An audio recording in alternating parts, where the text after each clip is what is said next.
દ્વારકાધીશનો હુકમ હોય તો આપણે દ્વારકાધીશના દર્શન થાય। હેલો મિત્રો, જય દ્વારકાધીશ। અને દેવભૂમિમાં પગ મૂકતા આપણે દ્વારકામાં એન્ટ્રી કરી લીધા। ગાડી પાર્કિંગ કરી દ્વારકાધીશના દર્શન કરવા માટે 1 કિલોમીટર ચાલવું પડે અને તે વાહનની પણ વ્યવસ્થા છે। અમારે તો પગ અકળાઈ ગયા હતા બેસી એટલે અમે ચાલવાનું પસંદ કર્યું। ચાલતા અને હવાની મોજ મારતા અમે આવી ગયા રબડી ખાવા। અને આની દહીંની રબડી પ્રખ્યાત છે અને આહા, આનો સ્વાદ તો બહુ મસ્ત છે। તમે આવો ક્યારે આ રબડીનો સ્વાદ જરૂર લેજો।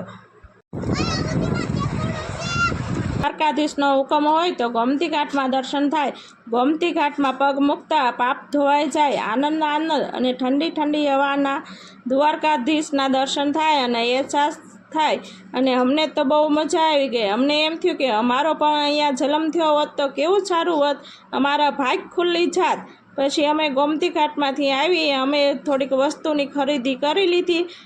પછી રીમઝીમ ઝુમરની ખરીદી કરી લીધી અને અહીંયા તો ગોમતી ઘાટમાં ઘણી બધી વસ્તુઓ મળતી હતી અને દરિયામાંથી નીકળતી હીરા મોતી શંખ ઝીણા બધા પ્રકારના અહીંયા વસ્તુ મળતી હતી। હાચા મોતી અને માછલીને ખવડાવવા માટે પણ લોટ મળતો હતો।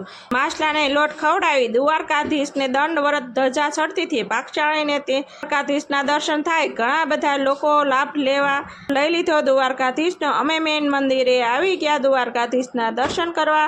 એને દ્વારકાધીશનો હુકમ હોય તો આના દર્શન થાય। એટલે આરતી ટાણું થતાં અમે મેન મંદિરે આવી ગયા અને દ્વારકાધીશનો હુકમ હોય તો આપણે દ્વારકાધીશના દર્શન થાય। અને તમે પણ દર્શન કરવા આવી જાજો। અને અમે દર્શન કરી કાનાના કપડાં લેવા આવી ગયા। ઘરનો કાનો રિસાઈ ન જાય એ માટે કપડાં, ઘરેણાં, મુંગટની ખરીદી કરી લીધી અને છોકરાઓ માટે રમકડાની ખરીદી કરી લીધી। અમારો વિડીયો પસંદ આવે તો લાઈક કરો, શેર કરો, નવા હો તો સબસ્ક્રાઈબ કરો। આવતીકાલે નેક્સ્ટ વિડીયોમાં મળશું।